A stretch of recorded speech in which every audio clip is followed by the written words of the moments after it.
What's up, everybody? It's your boy Tru Element 78 in the building with. Your one and only reigning and defending Mondo Lucha Hall of Famer, the X-Man, Xavier Mustafa. And last but not least, I am the natural Chris Black.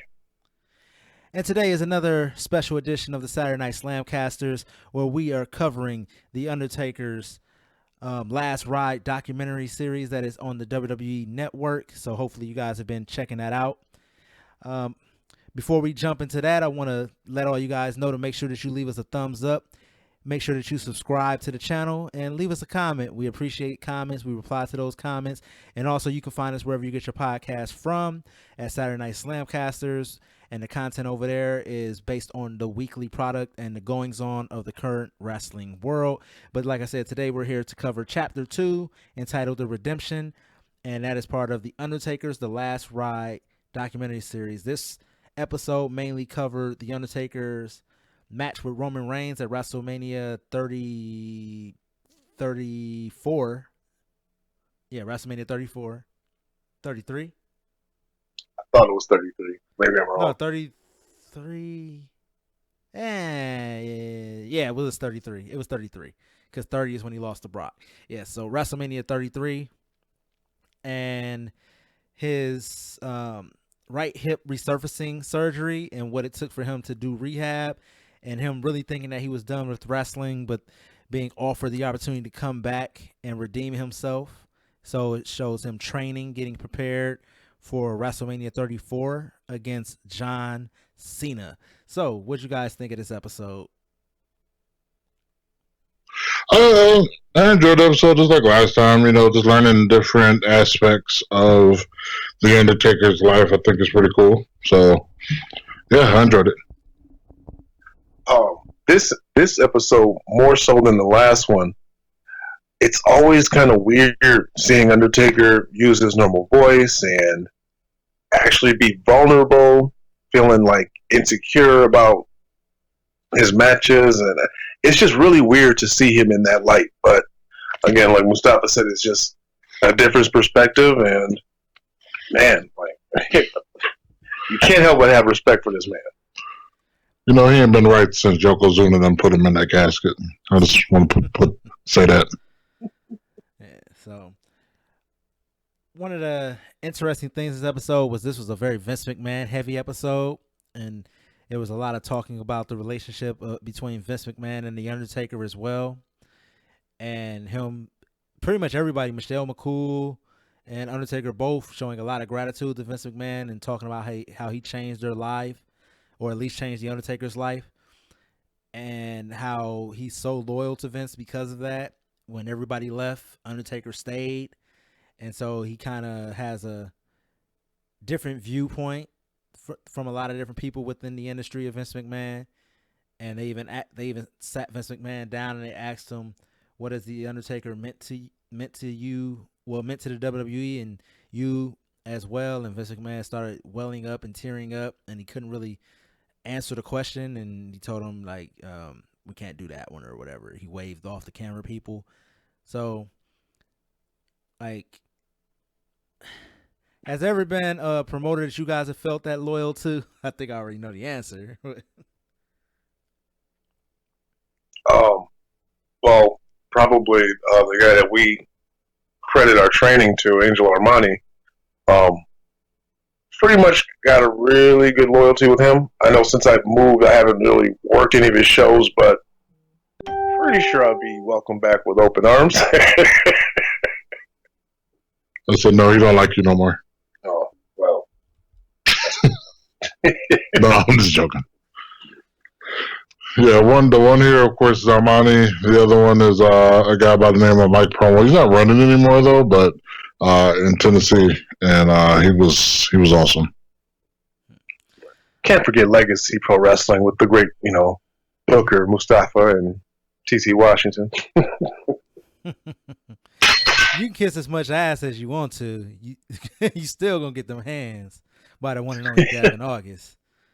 On site every time he sees you. On like Donkey Kong. But yeah, let's start from the beginning. I kind of jumped around to the whole Vince McMahon addressing Undertaker thing. That WrestleMania 33 match with Roman Reigns, trash, right? Oh, It wasn't super trash. I mean, it got a little hairy at the end. I think the rest of the match was fine. well, I mean, them replaying the part where Roman Reigns kept trying to pick the Undertaker up, and they both just kind of flopped down twice. Like watching that was like, ooh, just real cringeworthy because you know they both better than that. But like Undertaker said, he was out of shape. He was heavier. His cardio wasn't good, and he was in constant pain. So he couldn't be the Undertaker that we know that he could be.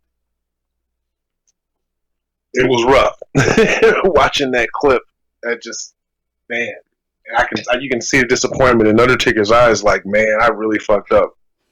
I like how he was like, when he got up the ramp, he was like, just lower me, get me down there. He just wanted to get out of that building. What you guys, well, not what did you guys, but have you guys ever had a match so bad where you were just frothing at the mouth to get back out there to redeem yourself? Well, I've had two of those. One of them was with Mustafa, which we call our wet and wild match, where it was just extremely hot in the building, and that was the last time I wore baby oil because we were literally slipping and sliding off each other like arm drags. It looked bad. You was Michael Nakazawa for a while. Right. The second match was a legacy match I had against a guy named Marcelo Spade, and kind of like the Undertaker, like my cardio was bad, my timing was off. Like it was so bad, I apologized to him afterwards. Like, dude, I owe you a much better match because that was the shits. Mine is a match. I don't really talk about it too much, but since I'm on the spot, I guess I will. One was actually against Silas Young, and it was my fault because I got out there and I got blown up. First of all, like, cause it was like 120 outside, and like if you ever wrestled outside in the heat, that heat just takes all your air away. Now, I'm not saying that I was in top physical, I can't think of the word. Thank you. You weren't in the same shape as Vince McMahon was when he had his meeting with the Undertaker. Is what you said. Exactly. So that's part of the blame too. But that just took all my air out, and I completely blanked in the match. And Silas basically had to carry me through it, and I felt bad because I let him down. And yeah. So then, if we want to talk about matches that was not my fault, I'm just gonna bring this up because it's funny. I wrestled this gentleman by the name of Mike Hoodridge, and he goes by a different name now. I'm not gonna say his new name to protect him, but he was green. And we got to the show early. We were training and stuff. And I was like, "Oh, this kid's pretty good. He can do all kind of cool stuff." So I was like, "Yeah, let's do this. Let's have this match." So we have this match, and it was going okay. And then all of a sudden, it was time for him to get his comeback. And everything he did was super ginger. He went up to do a moonsault. He thought he was going to miss it, so he tried to abort the moonsault. So he ended up landing on his feet next to me and then just kind of fell on me. And I was like, "Bro, you could have just did the moonsault." He hit you with the Charlotte Flair. The Shawn Michaels. Move! No, I say the Charlotte Flair because she always lands on her feet. Yeah, but I mean, he landed on his feet, paused for like a second, and then fell for it. It was pretty bad, and I think it's on tape somewhere probably. So those make it to YouTube. Right, your awesome match with Silas. Don't nobody have a copy of that. Exactly. And so he had the terrible match with Roman Reigns. He apologized to Roman Reigns about it in this episode as well. He said he hadn't really watched the match back, and it wasn't until he watched that match that he felt that he needed to get back in the ring. But before even that happened, after WrestleMania, like we said in the first episode of this series, or as they said in the series, is that he does WrestleMania, he goes and has a surgery on something, and once he heals up from that and has completed his rehabilitation, he comes back and starts training for the next WrestleMania. But this match with Roman Reigns was supposed to be the culmination of the Undertaker's career and was supposed to be his retirement. As we remember him taking off the gloves and the boots and the jacket and the hat and everything and leaving them all in the ring and even breaking kayfabe for the first time in his career on screen, at least, by going over and kissing his wife Michelle McCool while she had all the kids with her. And so he goes and he has his hip resurfacing surgery, which he had done on the left side previously. And he said he'd been working through this nagging pain for like 10 to 15 years or something like that on the right hip. And so he finally decided to go get that one repaired. It was kind of funny when they were talking to him about all his different injuries. And he said he had like 15 surgeries. It was showing his hands and how he couldn't straighten his fingers out. So how many fingers have you guys broken? I haven't broken anything. I've been lucky, and the only injury that I've had that, well, besides the eye, was the one where TC busted my lip. But I have to take partial blame for that. But, you know, you get sprained ankles, but my style isn't that dangerous. Well, I guess Undertaker, well, no, it is kind of more dangerous than what I do. So I haven't broken any fingers. You get some fingers jammed occasionally. I fucked up my thumb plenty of times before. And you also don't have like 35 years of wrestling under your belt just yet. No. And you know, watching that whole hip surgery thing and how he said he was in constant pain for like 10 years, that explains why he was walking the way he was when I saw him in the back. You know, real hunched over, walking real gingerly, kind of like his hip hurt. Right. And like you said, it must be something to, after think about it, 10 years of nagging pain, and suddenly you're able to wake up and there's no pain. Right. Well, you know, if you got a wife like Michelle McCool, you know, there's a certain level of, performance you got to do on day in and day out basis. So you got to get that hip repaired so you can continue to, be married. Yeah, you need them hips. Well, you remember in episode 1 when him and Roman Reigns were talking about having kids, and he's like, I'm all for the practicing, but when it's time to actually perform, I don't know. Now you got that hip surgery, who knows? So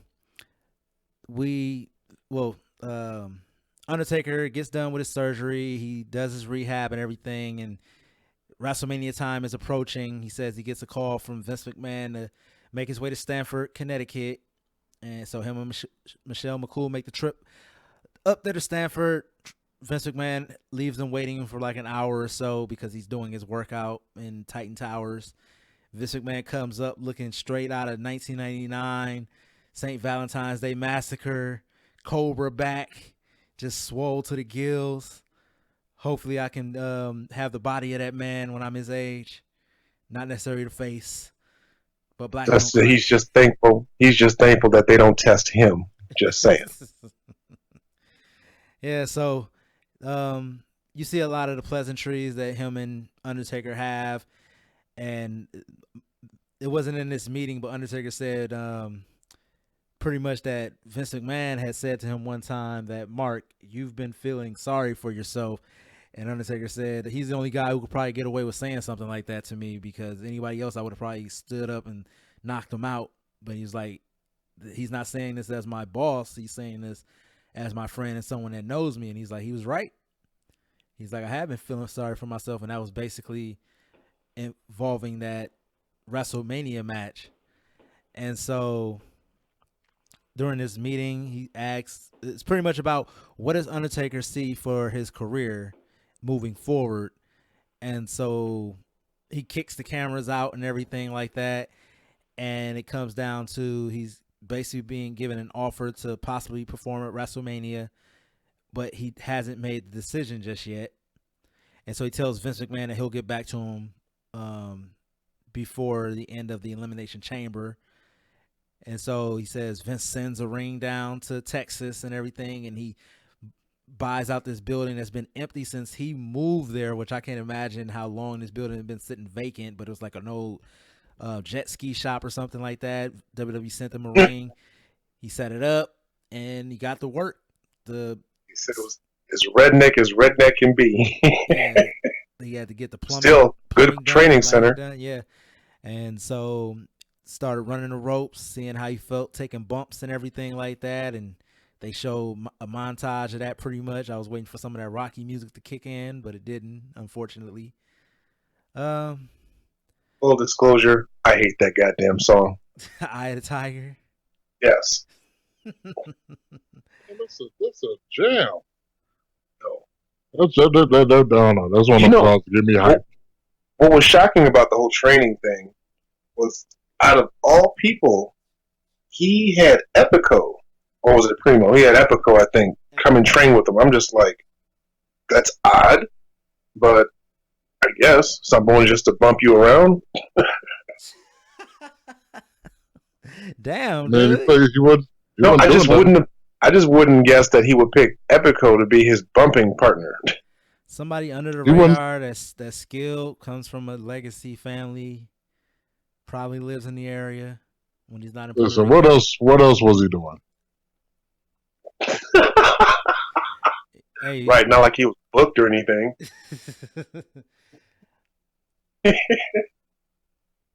We're not here to shit on him.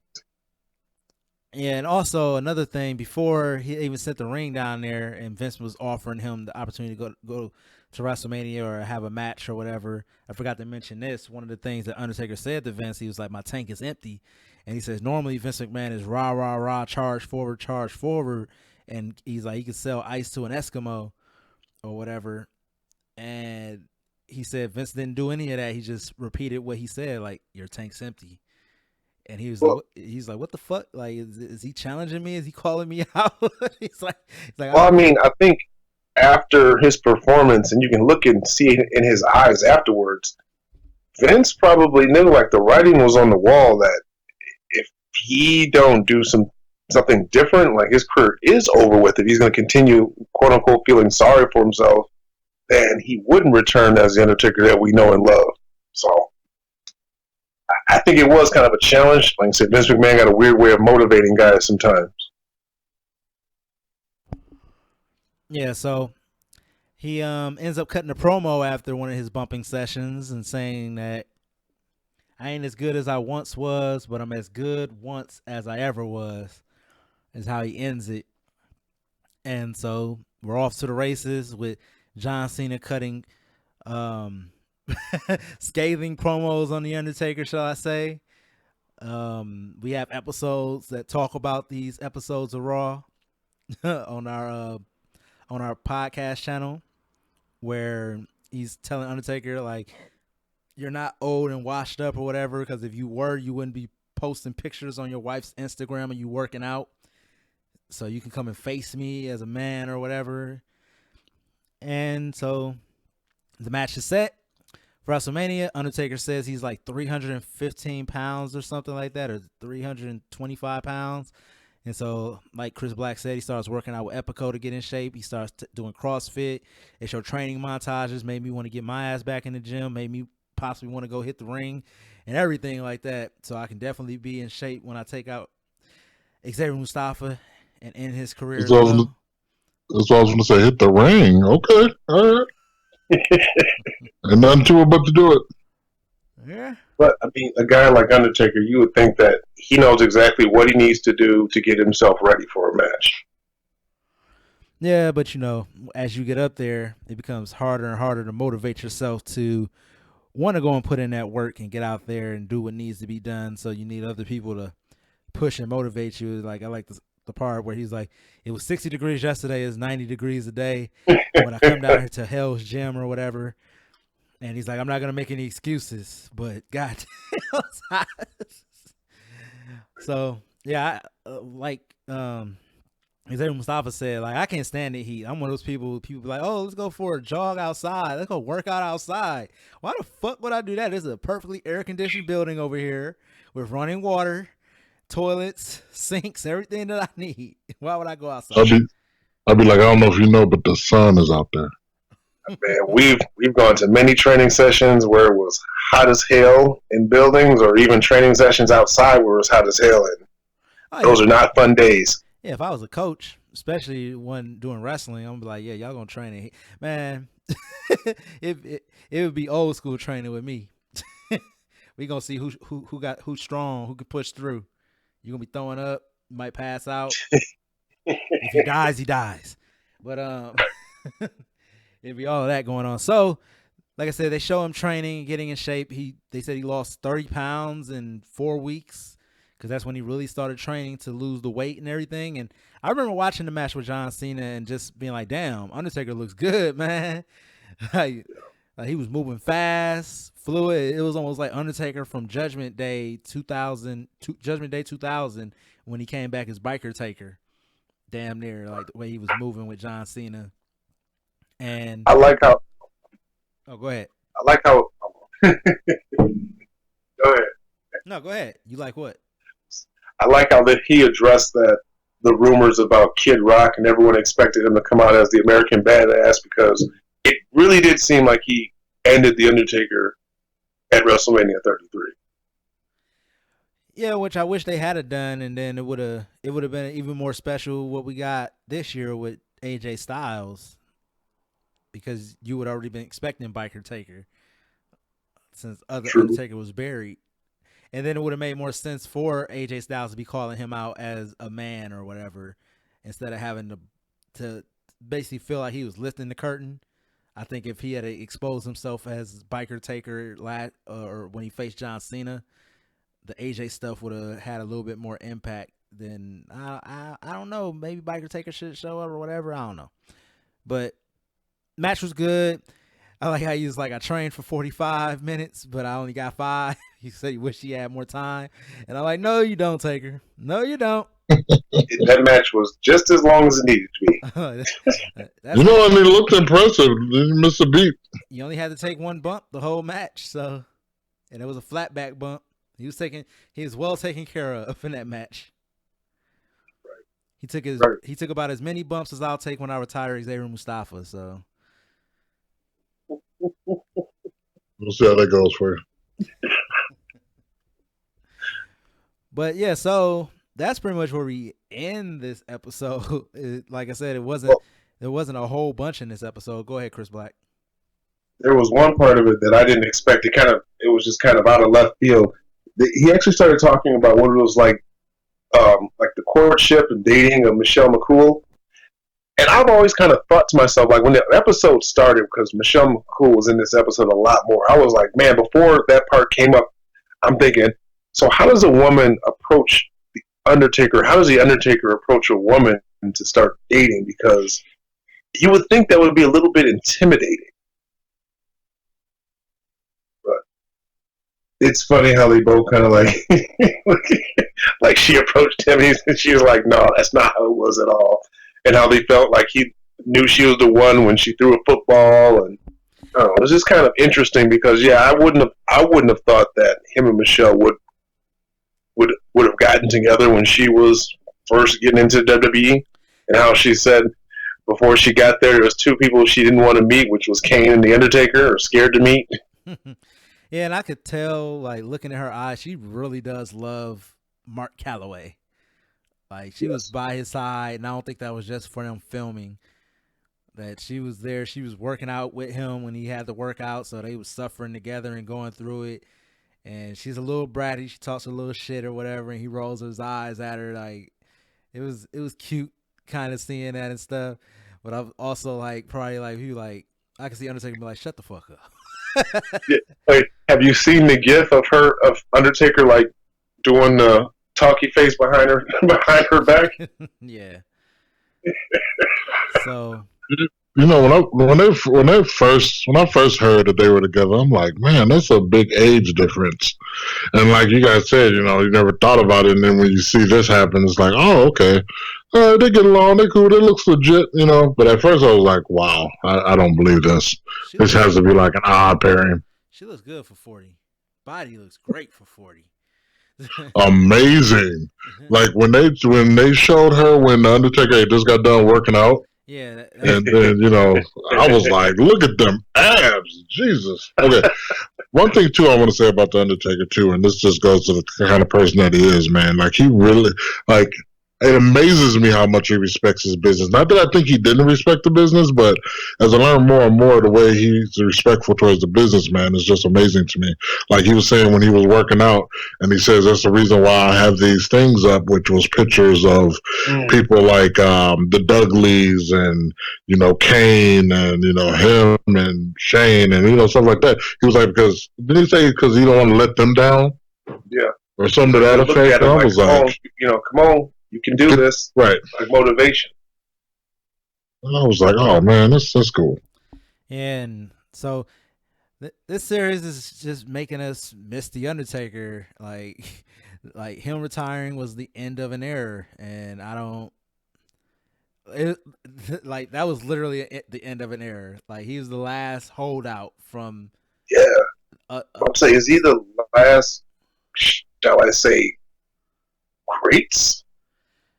Well, he was the last link to the past of the Attitude Era that's still competing, unless you look over to AEW and the people who are still over there. But as far as being the gimmick that he came in with, essentially, and went out and just also thinking the only gripe I kind of have, but AJ Styles didn't need it, is that he didn't go out putting somebody over. He literally went out burying somebody, literally. Yeah, it's interesting that he did say that his only regret was that he wasn't able to work with a guy like AJ Styles. And you see the kudos he gave AJ Styles? He said, like Sean. I was like, wow. That's like Sean, none of the asshole. Oh, we don't know that. Of course. Well, we know. You don't hear stories of him having hissy fits and shit. And he thinks the earth is flat. Does he really? No, are you serious? Yes, he does. Well, it's because of that religious brainwashing, but I'm not going to go there today. Chris Black, you also thought the world was shaped like an egg or something. It was. You didn't think it was round. You're like, it's an oval, and I got proof. Actually, no. But it's not a perfect sphere, but anyway. It bulges around the equator. Yeah. But yeah, so that's pretty much episode 2. Anything else you guys got to say about episode 2? Like I said, it mainly inspired me to start working out again, because I'm like, if this old bastard can lose 30 pounds in 30 days, goddamn. Right. I mean, he's also been in shape most of his life too. So. Well, so have I. So. I think he low key shitting on you. Don't just say. He can't do that because he don't want to go there. I know, just this episode, like I said, before I watched the first episode, I'm like, do I really want to watch this? And then I watched and I'm like, oh, this is pretty good. After watching the second one, I can honestly say I cannot wait to watch the last 3. Yeah, and I'm really looking forward to episode 3 because it is actually entitled End of an Era, and there's going to be covering the disastrous match of the Brothers of Destruction versus D-Generation X. And I can't wait to hear the thoughts and opinions, just the clips that they showed talking about how the end of Undertaker's career pretty much became a vicious cycle of shitty match, redemption match, shitty match, redemption match, shitty match, redemption match, just ups and downs. And I think more than anything that really contributed to Undertaker retiring, that and the fact of not knowing when fans were going to be returning and not knowing if he could make it to that Survivor Series due to 30 years or whatever. So, yeah, I'm looking forward to episode 3. You guys got it. If you guys don't have anything else, go ahead and give out your social medias. You can catch me at Xavier Mustafa on Facebook and Twitter. You can also catch me at XM Cinema on Facebook, Twitter, and Instagram. And that is my solo podcast that you can search XM Cinema to get that. So you can catch me on Facebook and Instagram at The Natural Chris Black. You can find me on Twitter at _natural_CB. And also, I do have a YouTube channel. I've had it for a while, but I've just started in the last couple of months putting up content, mostly New Japan stuff, a lot of reviews. You can find them there, and you can also find them on the Slamcaster Facebook page. So check them out. Leave us a like. Yep. And like I said at the top of the show, be sure to leave us a thumbs up here on YouTube. Make sure that you subscribe. And also, feel free to leave us a comment with your thoughts and suggestions. Also, you can find us wherever you get your podcast from. Just search Saturday Night Slamcasters or hashtag Come Get Slam. We're on iTunes, Spotify, Google Podcasts. Like I said, wherever you get your podcast from. You can find me at Slamcaster TE78 over on Twitter. You can also find us over there on Facebook. Just search Saturday Night Slamcasters or hashtag Come Get Slam. And other than that, we will be back to you guys with Chapter 3, End of an Era, talking about The Undertaker and his career from the Last Ride documentary series. Other than that, holla at your boys. We up out of here. Peace. Come get slammed.